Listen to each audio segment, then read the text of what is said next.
সূরা নূহ 29 পারায় আল্লাহ পাক বলছেন ফাকুলতু আস্তাগফিরু রাব্বাকুম ইন্নাহু কানা গফফারা ইউরসিলিস সামা আলাইকুম মিদরারা ওয়া ইউমদিদুকুম বিআমওয়ালিন ওয়া বানিনা ওয়া ইয়াজআল লাকুম জান্নাতিন ওয়া ইয়াজআল লাকুম আনহারা। একজন লোক আব্দুল্লাহ ইবনে মুবারক রাহমাতুল্লাহ আলাইহির কাছে এসে, কিংবা হযরতে হাসান বসরি রাহমাতুল্লাহ আলাইহির কাছে এসে বলছে, হুজুর আমি খুব বড় গুনাহগার, একটুখানি আমার জন্য দোয়া করেন, কিছু লাইন বলে দেন। হাসান বসরি বললেন, তুমি তওবা করো।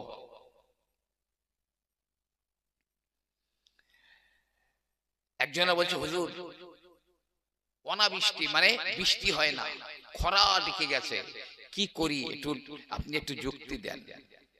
বলছে তওবা করো। একজন বলছে, হুজুর খুব গরিব মানুষ, আমি টাকা পয়সা নেই, খুব গরিব মানুষ, হুজুর কিছু একটা লাইন বলে দেন না। বলছে যাও গিয়ে তওবা করো, তওবা করো, আল্লাহর কাছে ইস্তেগফার করো। একজন বলছে, হুজুর আমার সন্তান সন্ততি নেই, এই যাদের বাচ্চা কাচ্চা হয় না, ভালো করে শুনে রাখেন, আমার বাচ্চা কাচ্চা হয় না, হুজুর কিছু একটা করে দেন। বলছে যাও গিয়ে তওবা করো। একজন বলছে, হুজুর আমার ক্ষেতের ফসল, আবাদ, বাগান, বাড়ি এগুলো সব নষ্ট হয়ে যাচ্ছে, শেষ হয়ে যাচ্ছে, ভালো হচ্ছে না, কি করব? বলে যাও তওবা করো। কুরআনুল কারীম আমার আল্লাহ বলেন, যদি আমার বান্দারা তওবা করে নেয়, ফাকুলতু আস্তাগফিরু রাব্বাকুম, হে নবী আপনি বলে দিন তোমরা যদি তওবা করো, ইন্নাহু কানা গফফারা, আল্লাহ তার গুনাহটা maaf করে দেবেন। একজন বলছে, হুজুর এই যে এত কথা বললো, সবার বললেন তওবা করো তওবা করো, বললে আরে আমি কোরআন থেকেই বলেছি, পাপ করেছে তওবা করো, ইন্নাহু কানা গফফারা, আল্লাহ পাক নিশ্চয়ই ক্ষমাশীল, তিনি ক্ষমা করে দেবেন। ইউরসিলিস সামা আলাইকুম মিদরারা, যে বলেছে বৃষ্টি হয় না, আমি তার বলেছি যদি তওবা করো, আল্লাহ বলেছেন বৃষ্টি দিয়ে দেবেন।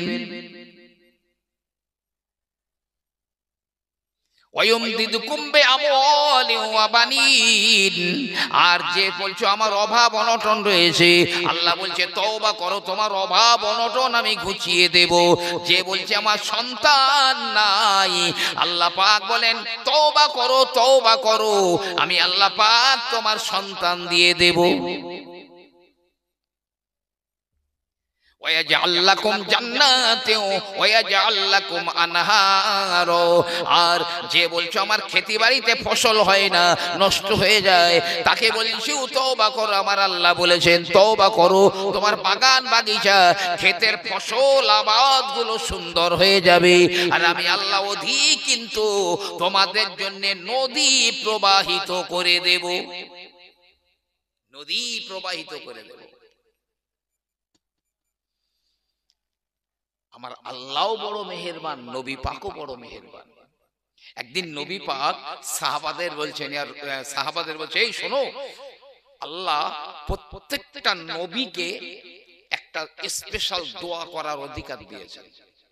নবীদের দোয়া তো কবুল হয়, কিন্তু স্পেশাল অফার একটা দোয়া, যে দোয়াই করবে কবুল হবে।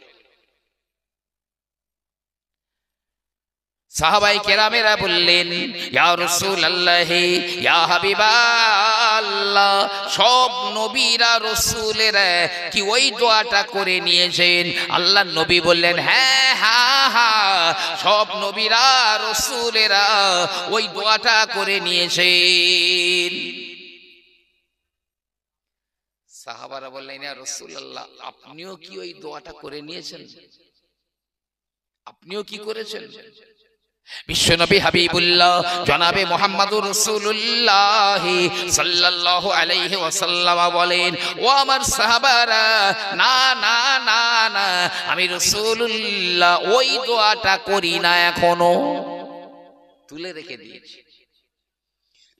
ওই দোয়াটা আমি তুলে রেখে দিয়েছি। কিয়ামতের দিনে আমার উম্মত যখন কঠিন বিপদের সম্মুখীন হবে তখন ওই দোয়াটা আমি করব, আল্লাহ আমার উম্মত গুলোকে মাফ করে দাও। জোরে বলুন সুবহানাল্লাহ। এই ইমাম হাসান আর ইমাম হুসাইন দুই ভাইকে নবীর আওলাদ, তো তারা তো নবীর কলিজার টুকরা, তাদের মাধ্যমে নবীর বংশ বিস্তার হয়েছে। নবী পাক নিজে উঠছে যে হাসান হুসাইনকে পিঠে নিয়ে ঘুরেছে, শুধু রাজনৈতিক কারণে, গদি পাওয়ার লোভে নবীর কলিজার টুকরা হাসান আর হুসাইনকে শহীদ করে দিতে তারা তাদের হাত কাঁপিনি। কিন্তু দুই ভাই শহীদ হয়েছে কেন? এই উম্মতের জন্য। হাসান আর হুসাইন শহীদ হয়েছে এই উম্মতের জন্য। যেদিন ইমাম হুসাইন রাদিয়াল্লাহু তাআলা আনহু শহীদ হয়ে গেলেন কারবালার ময়দানে,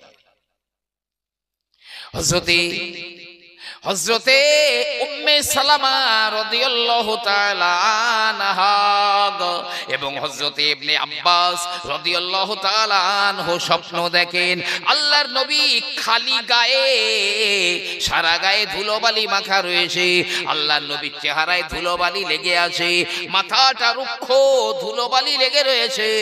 আমার রাসূলুল্লাহর হাতে ছোট্ট একটা শিশিরি রয়েছে, ওই শিশিরের ভিতরে লাল রঙের কি একটা আছে।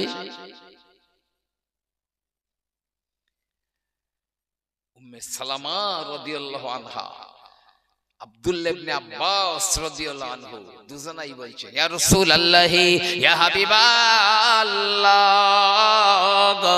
গা কেন, শরীরটা কেন আপনার খালি, সারা গায়ে কেন ধুলো মলিন হয়ে রয়েছে? ইয়া রাসূলুল্লাহ, আপনার হাতে ওই শিশিরের ভিতরে কি রয়েছে? নবী আমার বলেন, ও উম্মে সালামা, ও আব্দুল্লাহ ইবনে আব্বাস, জানো না কারবালার ময়দানে আমার হোসাইনকে আজ ওই জালেমের দলেরা শহীদ করে দিয়েছে। আমি নবী কারবালার ময়দানে দাঁড়িয়ে দাঁড়িয়ে আমার হোসাইনের শহীদ হয়ে যাবার দৃশ্যটা দেখছিলাম। কারবালার ধুলোবালিগুলো গায়ে লেগেছে, আমার হোসাইন যখন মাটির উপরে পড়ে যায়, নানাজি নানাজি নানাজি বলে ডাকে, আমি রাসূলুল্লাহ থাকতে পারি না গো। তাই আমার হোসাইনের শহীদ হয়ে যাবার পরে ওই রক্তটা আমি শিশিরের ভিতরে রেখে দিয়েছি। কিয়ামতের ময়দানে আমি আমার আল্লাহ পাককে বলবো, আল্লাহ পাক, আল্লাহ আমার হোসাইনকে, আমার হাসানকে কেন বিষ পান করানো হয়েছিল, আমার হোসাইনকে কেন শহীদ করে দেওয়া হয়েছিল? আল্লাহ পাক, এই দেখুন, এই আমার হোসাইনের রক্ত। আল্লাহ, এই শিশিরের মধ্যে আমার হোসাইনের রক্ত রয়েছে। আল্লাহ, আমার হোসাইন কি অন্যায় করেছিল, কেন শহীদ করে দিয়েছিল?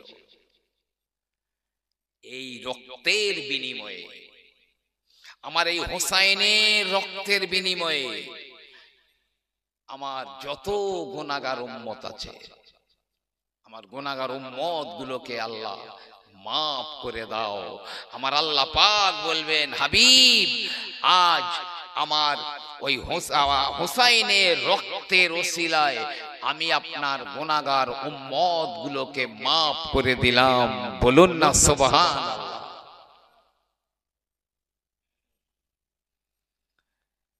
জি, কি মেহেরবান। আরে সব উঠে যাবে জাহান্নাম থেকে জান্নাতে, সব উঠে যাবে।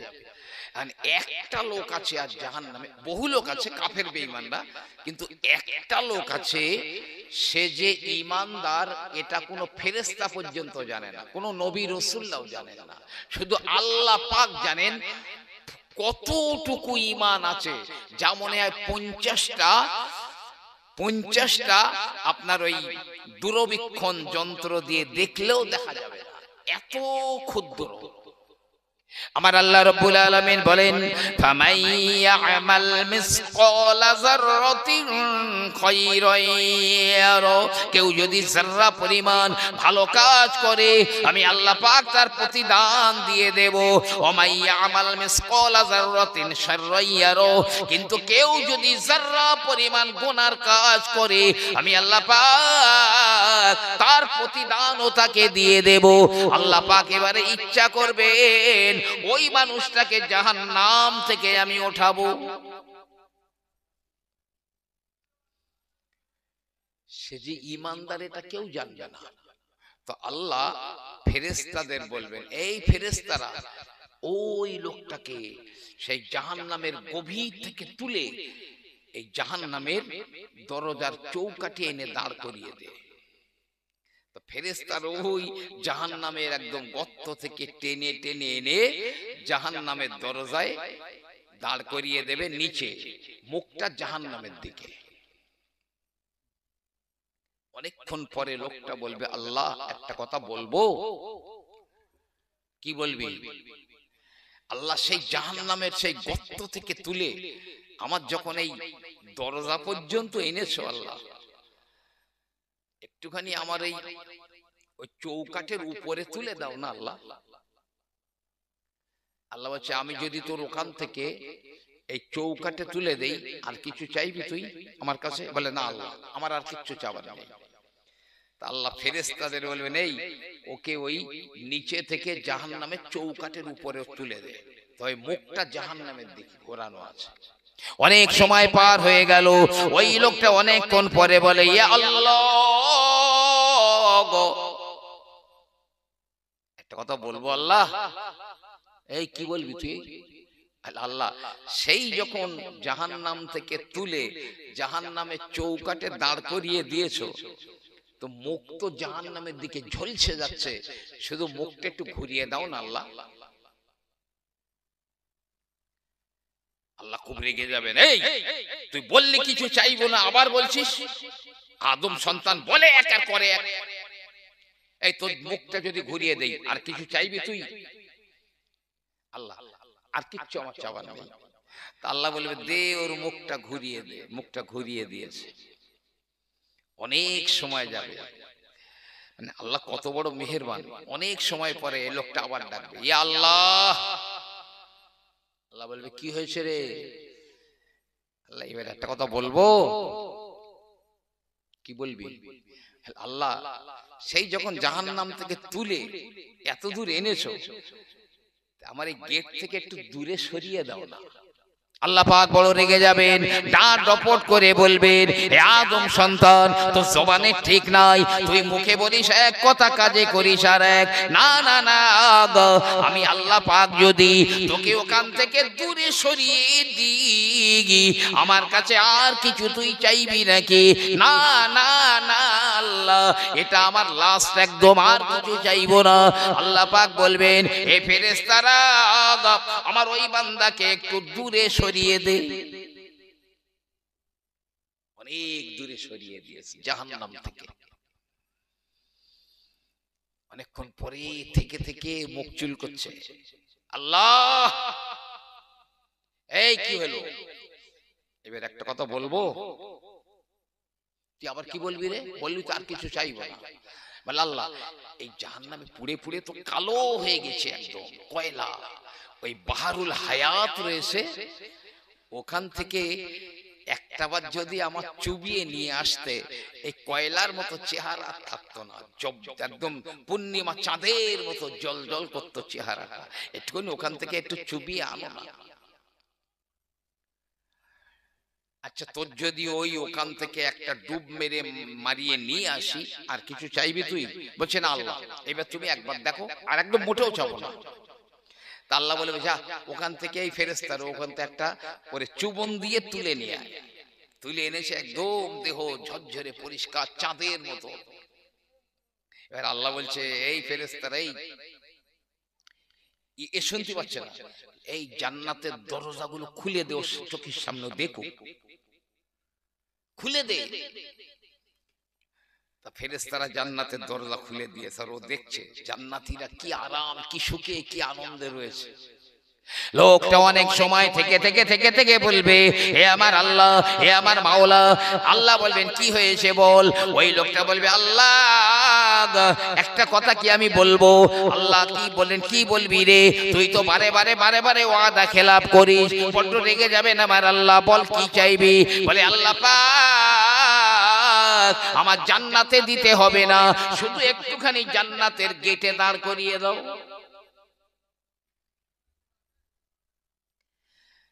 আমি বলতেছি না আমার জান্নাতে দাও, শুধু একটু বেহেশতের ওই যে দরজার চৌকাঠ ওখানে একটু আমার দাঁড় করিয়ে দাও। আল্লাহ বলবে, ঠিক আছে, তা তোর যদি আমি ওখানে দাঁড় করিয়ে দেই, আর চাইবি কিছু। আল্লাহ শুধু এবার একটা বার দেখো, কথা দিচ্ছি আমি আর মোটেও কিচ্ছু চাইবো না। আল্লাহ বলবে, যাই ফেরেশতারা ওর ওই জান্নাতের চৌকাঠে দাঁড় করিয়ে দে। ফেরেশতার ওখানে দাঁড় করিয়ে দেবে, আর ও সব দেখতেছ তো জান্নাতের ভিতরে, ও কি আরাম, কি সুখ, কি শান্তি। যে অনেকক্ষণ পরে বলবে, আল্লাহ ইয়ার হামার রহিমিন, এই তোর আবার কি হলো, তো তো মুআমেলা শেষ। আল্লাহ এতটা দয়া যখন করে সেই জাহান্নামের নিচে থেকে এ পর্যন্ত এনেছো, একটু ফেরেশতাদের বলো না আমার পেছন দিয়ে যদি একটা লাথি মারে তাহলে তো আমি পড়ে যাই জান্নাতে। আল্লাহ আল্লাহ এত পরিমাণ রেগে যাবেন, জি বিশাল রেগে ডাঁট ডপর দিয়ে বলবেন। আমার আল্লাহ রাব্বুল আলামিন বলবেন, হে আমার বান্দা, আমি আর আমার রহিমিন, আমি সব দয়াকারীদের উপরে দয়াকারী। হে আমার মাওলা, হে আমার আল্লাহ পাক বলবেন, ও আমার বান্দারে যা যা যা, আমি আল্লাহ তোকে জান্নাতের ভিতরে পুরো একটা দুনিয়া পরিমাণ জায়গা দিয়ে দিলাম তোর একার জন্য। পুরো দুনিয়াটা যত বড়, জান্নাতে অতটা জায়গা তোর দিয়ে দিলাম, যা। লোকটা জান্নাতে ঢুকেছে, ঢুকে দেখছে অত বড় দুনিয়ার মতন জায়গা দূরে রাখছে, একটা পা রাখতে পারতেছ না। হাদিস পাকে এসছে, হাদিসে ও একটা পা রাখতে পারছে না, বার হয়ে এসছে, জান্নাত থেকে বেরিয়ে এসছে। আল্লাহ আমি গুনাহগার, তাই বলে আল্লাহ তুমি আমার সঙ্গে এরকম করবে? আমি গুনাহগার ঠিকই, তা তুমি আমার সঙ্গে এইরকম ব্যবহার করবে? আমার সঙ্গে তামাশা করছো আল্লাহ, তুমি ঠাট্টা করছো? হাদিস পাকে সে আল্লাহ পাক হেসে ফেলে দেবেন, তার কুদরতি হাসি আমার আল্লাহ পাক হেসে ফেলবেন। আল্লাহ পাক হেসে হেসে বলবেন, হে আমার বান্দা, হে আমার বান্দারে, দেখ দেখ আমি আল্লাহ বলি একটা দুনিয়া পরিমাণ নয়, আমি আল্লাহ পাক ওই জান্নাতের ভিতরে তোর 10টা দুনিয়া পরিমাণ জায়গা দিয়ে দিলাম। 10টা দুনিয়া পরিমাণ জায়গা দিলাম, যা।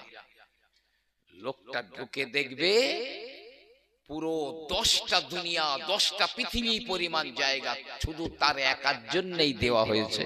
সেটা বলুন না সুবহানাল্লাহ। ও যদি 10টা দুনিয়া পরিমাণ জায়গা জান্নাতে দেয়, তো দুনিয়ায় যারা নামাজি, পরেজগার, জি যারা ভালো হয়ে চলে, দিনের পথে চলে, তাদের না জানি আমার আল্লাহ পাক কতটা দেবেন, কতটা দিবেন। আর আল্লাহ পাক অত্যন্ত মেহেরবান, অত্যন্ত দয়াবান, যে তওবা করবেন সঙ্গে সঙ্গে আমার আল্লাহ পাক কবুল করে নেবেন। আমি বলছি তার আগে একবার খুব মহব্বতে, শুধু বলছি বলে না, আমি ঘুম ভাঙানোর জন্যও বলছি না, আর নিয়ম পালন করার জন্যও বলছি না। নিজের বডিটা এখানে থাকবে, আর অন্তরটা, দিলটা মদিনার সবুজ গম্বুজের ভিতরে ঢুকিয়ে দিয়ে মহব্বতের নবীর উপরে একবার দরুদ পড়েন, আল্লাহুম্মা সাল্লি আলা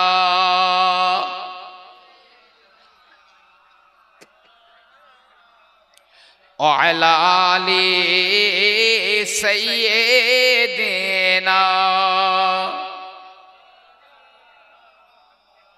बाहर तूफान का मुझको कोई गम नहीं, बाहर तूफान का मुझको कोई गम नहीं, मुझको मल्ला का कोई जरूरत नहीं। मेरे किश्ती का हाफिज खुद है खुदा, और कमली वाले सफीने में मौजूद है। अल्लाहुम्मा सल्ली अला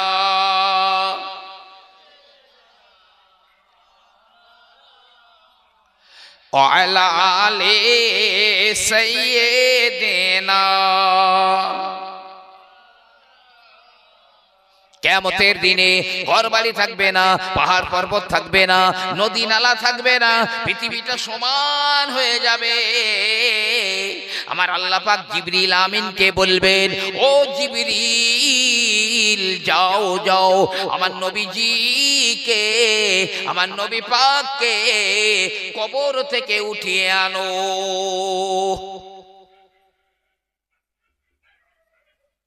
আমার নবীকে কবর থেকে ওঠাও। জিবরিল আমিন আলাইহিস সালাম দুনিয়াতে আসবেন। মসজিদ মাদ্রাসা নিজের জায়গাতে থাকবে না, মসজিদে নববীও ওই জায়গায় থাকবে না, সব পশ্চিম প্রান্তে টলমল টলমল করবে। জিবরাইল সারা দুনিয়া খুঁজে খুঁজে নবী পাকের কবর খুঁজে পাচ্ছেন না। জিবরিল আমিন আলাইহিস সালাম আল্লাহ রাব্বুল আলামিনের কাছে ফিরে যাবেন আর বলবেন, আল্লাহ পাক গোটা দুনিয়াটা সমতল হয়ে গিয়েছে, না না না আপনার নবীর কবরটা খুঁজে পেলাম না। আল্লাহ পাক বলবেন, এ জিবরিল চলে যাও, দুনিয়ার জমিনে চলে যাও, গিয়ে দেখো যে জমিন থেকে নূরের ফোকাস বার হয়, নূরের ফোকাস বার হয় আর মিশকা আম্বারের মতো সুগন্ধ বার হয়, ওই জায়গাটাই হলো আমার প্যারা রাসূলের কবর। জিবরাইল, মিকাইল, ইসরাফিল, আজরাইল সবাই আসবেন, সব আসবেন। জিবরাইল ডাকবেন, ইয়া রাসূলুল্লাহ, ইয়া হাবিবাল্লাহ, ইয়া সাইয়্যিদাল মুরসালিন, ইয়া ইমামাল মুরসালিন, ইয়া খাতাবান নবিয়্যিন, ইয়া রাহমাতাল লিল আলামিন, উঠে যান, কিয়ামত হয়ে গেছে, আল্লাহ আপনাকে উঠতে বলেছেন। কত নাম ধরে ধরে ডাকছে, কিন্তু না না না আমার রাসূলুল্লাহ জবাব দেবেন না, কবর থেকে কোনো আওয়াজ বার হবে না। জিবরিল আমিন আমার আল্লাহ পাকের কাছে চলে যাবেন, হে আমার মাওলা, হে আমার আল্লাহ, আপনার নবীর কত নাম ধরে ধরে আমি ডাকলাম, কিন্তু আল্লাহ আপনার নবী তো কোনো জবাব দিলেন না। জিবরাইল, কি নাম ধরে ডেকেছো আমার নবীকে? কি নাম ধরে ডেকেছো? আল্লাহ, আমি ইমামুল মুরসালিন, খাতামান নবিয়্যিন, রাহমাতাল লিল আলামিন, ইয়া হাবিবাল্লাহ, কত নাম ডেকেছি। আমার আল্লাহ পাক বলবেন, হে জিবরাইল, আমার নবীর অন্য কোন নাম ধরে ডাকলে আজ উঠবে না। আমি আল্লাহ পাক আমার নবীজিকে ডাকবার জন্য তোমার একটা নাম বলে দেই, ও জিবরাইল, কই আমার নবীর কবরের ধারে গিয়ে যদি একবার ওই নাম ধরে ডাকো, আমার নবীজি জবাব দিয়ে দেবেন। কি নাম? আল্লাহ। কি নাম ধরে ডাকবো? আল্লাহ বলছে, শুধু গিয়ে বলো, ইয়া শাফিআল মুজনিবিন, হে গুনাহগার উম্মতদের সুপারিশকারী নবী, উঠে পড়েন, কিয়ামত হয়ে গেছে। দেখবে আমার নবী জবাব দিয়ে দেবেন। জিবরিল আমিন আলাইহিস সালাম চলে এলেন, মিকাইল রয়েছে। জিবরিল বলবেন, এ মিকাইল আপনি ডাকেন। মিকাইল বলবে, না না না, সম্ভব নয়। এই ইসরাফিল আপনি ডাকেন। না না, আমার দ্বারা সম্ভব নয়, পাছে কোনো বেয়াদবি হয়ে যায়। এ আজরাইল ডাকেন। না না না, বেয়াদবি না হয়ে যায়। ও জিবরাইল, তুমি তো ওই নবীর বন্ধু ছিলে, নবীর কাছে ওহী নিয়ে আসতে, তুমি আল্লাহর নবীকে ডাকো। জিবরিল আমিন বলবেন, ইয়া শাফিআল মুজনিবিন, ইয়া শাফিআল মুজনিবিন, উঠে যান, কিয়ামত হয়ে গেছে, আমার আল্লাহ আপনাকে ডাক দিয়েছেন।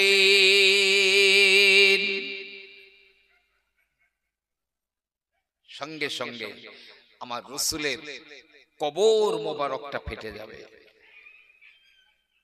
কবর শরীফটা ফেটে যাবে। আল্লাহর নবী কবর থেকে উঠবেন, উঠে চারিদিকে দেখবেন, এই জিবরাইল, আমার উম্মত গুলো সব কোথায় গেল? ওরা কি পুলসিরাতে আটকে গেল নাকি? আমার সে উম্মত গুলো কই? আমার উম্মতের খবর দাও, তবে আমি নবী পা উঠাবো, তা না তো আমি একটা পা তুলব না।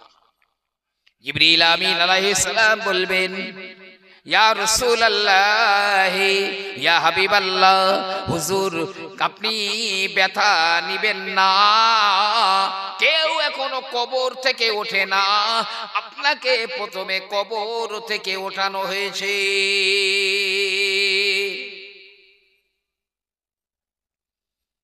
এই উম্মতের প্রতি আমার নবী পাকের বা কি দরদ। একদিন নবী পাক দোয়া করছে খুব আবেগের সঙ্গে, আল্লাহ আমার মহব্বতকারীদের সঙ্গে আমাকে তাড়াতাড়ি মিলিয়ে দাও, আল্লাহ আমার ভালোবাসার মানুষদের সঙ্গে তাড়াতাড়ি আমাকে দেখা করিয়ে দাও। একজন সাহাবা বলছে, ইয়া রাসূলুল্লাহ, আপনি যেই আবেগ ভরা দোয়া করছেন, এই দোয়াটা কাদের সম্পর্কে? নবী বললেন, দেখো তোমরা সাহাবারা আমাকে মহব্বত করো, ঠিক কথা, তবে তোমরা জিবরাইলকে আসতে দেখেছো, কোরআন নাজিল হতে দেখেছো, আমি রাসূলুল্লাহ আমার চেহারাটা দেখেছো, কিন্তু আমার ইন্তেকালের পরে আমার কিছু উম্মত আসবে, আমার সেই উম্মত গুলো আমাকে না দেখে আমাকে ভালোবাসবে, মহব্বত করবে, নবী বলে মেনে নেবে। আমি রাসূলুল্লাহ আল্লাহর কাছে তাদের জন্য দোয়া চাইছি, আল্লাহ আমার ইন্তেকালের পরে আমি রাসূল, আমাকে নবী বলে মেনে নিয়ে যারা ভালোবাসবে তাদের সঙ্গে আমি রাসূলের সঙ্গে তাড়াতাড়ি করে আল্লাহ তুমি মিলিয়ে দাও। একটু জোরে বলুন সুবহানাল্লাহ। নবীর তরিকা ধরুন, না হলে কপালে এত দুঃখ আসবে যা কল্পনা করতে পারবেন না। ওয়াজে আপনারা বহুবার হয়তো শুনে থাকবেন, আমার নবী পাকের প্রচন্ড জ্বর, বিশাল জ্বর, এত মাথা ব্যথা, মাথা তুলতে পারছেন না। নবীর পরিবারের সব গোল হয়ে দাঁড়িয়ে রয়েছে। জিবরিল আমিন আলাইহিস সালাম হাজির হয়ে গেলেন, ইয়া রাসূলুল্লাহ, ইয়া হাবিবাল্লাহ, একজনা ফেরেশতা আজ আপনার কাছে এসেছে, ওই দরজায় দাঁড়িয়ে রয়েছে, আপনার অনুমতি না নিয়ে ঢুকতে পারবে না।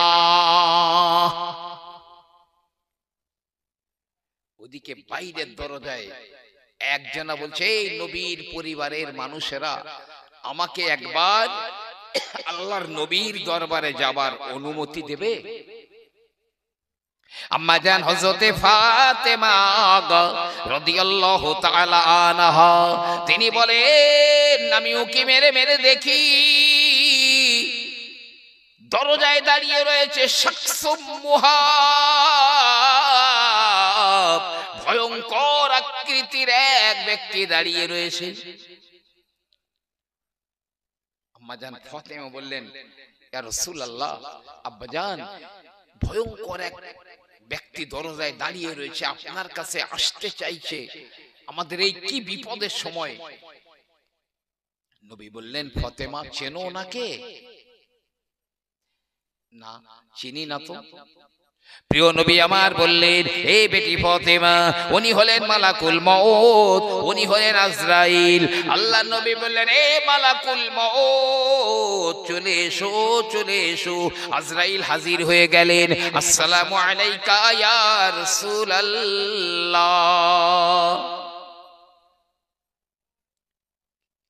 হে আল্লাহর নবী, আমি জীবনে কারো অনুমতি নিয়ে যাইনি, কিন্তু আল্লাহ আমাকে আজ বলে দিয়েছেন, এই আমার নবীর যদি অনুমতি না দেয় ফিরে চলে আসবে, বিনা অনুমতিতে যেন নবীর কাছে যাবে না। হুজুর, আল্লাহ আপনার দিদারের অপেক্ষায় রয়েছেন। একটু বলেন না সুবহানাল্লাহ। আপনি হুকুম দিলে রূহটা বার করে নেব। প্রিয় নবী সাল্লাল্লাহু আলাইহি ওয়াসাল্লাম বললেন, হে আজরাইল, আমি তো আমার রফিকে আলার সঙ্গে দেখা করার জন্য উদ্গ্রীব হয়ে রয়েছি। নবীজি মাথার কাছে একটা পাত্রে পানি রয়েছে, ঠান্ডা পানি, আর আমার নবী পাক ওই পানিতে হাত বুড়িয়ে মুখে লাগান আর উপরের দিকে তাকিয়ে বলছেন, ইয়া রফিকে আলা, ইয়া রফিকে আলা, ইন্নাল মাউতা সাকরাত। আল্লাহ নবী বলেন, হে আজরাইল, একটুখানি দাঁড়াও গো, একটুখানি দাঁড়াও, আমার একটু দরকার রয়েছে। হে জিবরাইল, আমি নবী তো ইন্তেকাল হয়ে যাব, আমি নবী দুনিয়া ছেড়ে বিদায় হয়ে যাব, আমার উম্মতেরা এতিম হয়ে যাবে, আমার উম্মতের কি হবে, একবার তুমি আল্লাহর কাছ থেকে জেনে এসো। জিবরাইল গিয়ে বলছে, আল্লাহ, আপনার নবী তো উম্মতের জন্য ব্যতিব্যস্ত হয়ে যাচ্ছেন, আপনার নবীর উম্মতের কি হবে একটু বলুন। আল্লাহ বলছে, জিবরাইল যাও, নবীকে গিয়ে বলে দাও, আমার নবী আর নবীর উম্মতেরা যতক্ষণ জান্নাতের ভিতরে না যাবে ততক্ষণ কোন নবী, কোন নবীর উম্মতেরা, কোন ফেরেশতারাও জান্নাতে ঢুকতে পারবে না। বলুন না সুবহানাল্লাহ। জিবরিল আমিন আলাইহিস সালাম আমার নবী পাকের দরবারে হাজির হয়ে যায়। ইয়া রাসূলুল্লাহ, আল্লাহ পাক বলে দিয়েছেন, আপনি আর আপনার উম্মতেরা যতক্ষণ জান্নাতের ভিতরে না যাবেন ততক্ষণ কোন নবী, নবীর উম্মতেরা, কোন ফেরেশতারা পর্যন্ত জান্নাতে যেতে পারবে না। নবী পাক বলছেন, আমি ওতে সন্তুষ্ট না। এই জিবরাইল, আমি ওতে খুশি না, আবার যাও। জিবরিল আমিন আলাইহিস সালাম আবারও তিনি চলে গেলেন, আবারও চলে গেলেন, গিয়ে বলে, আল্লাহ, ওই সংবাদে আপনার নবী সন্তুষ্ট নয়, উম্মতের কি হবে বলে দিন। আল্লাহ পাক বললেন, হে জিবরাইল, আমার নবীর উম্মতেরা যদি মরণের 1 বছর আগে তওবা করে, আমি আল্লাহ পাক ওদের জীবনের গুনাহগুলো মাফ করে দেব। নবী বললেন, হবে না। আল্লাহ বললেন 1 মাস আগে, নবী বললেন সে একই কেস। 1 সপ্তাহ আগে, আরে আমার উম্মত 1 সপ্তাহ পরে মরবে, জানবে কিভাবে? 1 দিন আগে। শেষ বেলায় আমার আল্লাহ বলে দিলেন, জিবরাইল, আমার নবীকে গিয়ে বলে দাও গো, আল্লাহু ওয়ালিউল মুমিনিন, ঈমানদার মানুষদের গার্জিয়ান আমি আল্লাহ হয়ে গেলাম, আমার নবীর বর্তমানে নবীর উম্মতের গার্জিয়ান আমি আল্লাহ হয়ে গেলাম। আর আমার নবীর উম্মত যদি মরণের সময় একবার তওবা করে নেয়, আমি আমার নবীর উম্মতের জীবনের গুনাহগুলো মাফ করে দেব। নবী বলছে, আজরাইল এবারে আমি খুশি, আমার আল্লাহ আমার উম্মতের দায়িত্ব নিয়েছেন, মৃত্যুর সময় একবার তওবা করলে আমার উম্মতের সব গুনাহগুলো মাফ হয়ে যাবে, আমি খুশি, এসো আমার রূহ বার করে নাও। আজরাইল আলাইহিস সালাম একটা হাত রেখেছেন নবী পাকের সিনা মোবারকের উপরে, একদম হালকা করে হাত রেখেছেন। নবী চিৎকার দিয়ে উঠলেন, আহ! আজরাইল কি করলেন? এই উহুদ পাহাড় তুলে এনে আমার বুকের উপরে চাপিয়ে দিলে গেল। ইয়া রাসূলুল্লাহ, ইয়া হাবিবাল্লাহ, না না না, আমি উহুদ পাহাড় তো চাপিয়ে দেই না হুজুর, আমি শুধু একটা হাত রেখে দিয়েছি হালকা করে। হুজুর, আমি এত হালকা ব্যবহার কোনোদিন কারো সঙ্গে করিনি, আপনার সঙ্গে আমি হালকা ব্যবহার করছি। নবী আমার বললেন, হে আজরাইল, তায়েফের মাটি, তায়েফের ময়দানে বেঈমান বেদিনেরা এত পাথর মেরেছিল, আমার গায়ের চামড়াগুলো গেলিয়ে গিয়ে ছিঁড়ে গিয়ে রক্ত ঝরে ঝরে পায়ের জুতো জাম হয়ে গিয়েছিল, আমি বেহুশ হয়ে গিয়েছিলাম। ওহদের ময়দানে বেঈমানেরা পাথর ছুঁড়ে মেরেছিল, না না, আমার লোহার টুপির দাঁত কপালে ঢুকে গিয়েছিল, আমার দাঁত ভেঙে গিয়েছিল। না ও আজরাইল, ওই দিনে আমি এত কষ্ট পাই না। দাঁড়াও, হাত তোলো, হাত ওঠাও, এখন হাত তোলো, দাঁড়ান। নবীজি বলছেন, আজরাইল, আমি বেগুনা মাসুম নবী, যদি আমার হাল এমন হয় তাহলে আমার গুনাহগার উম্মতের উপরে, গুনাহগার উম্মতের সঙ্গে কেমন ব্যবহার করবে, একবার আজরাইল আমার সঙ্গে বলে দাও, আমার গুনাহগার উম্মতের সঙ্গে কি ব্যবহার হবে। ভাইরা আমার, বাবাজিরা আমার, আজরাইল আলাইহিস সালাম বললেন, ইয়া রাসূলুল্লাহ, ইয়া হাবিবাল্লাহ, আপনার সঙ্গে আমি যেমন ব্যবহার করছি আপনার উম্মতেরা এর চাইতে 10 গুণ বেশি কষ্ট পাবে,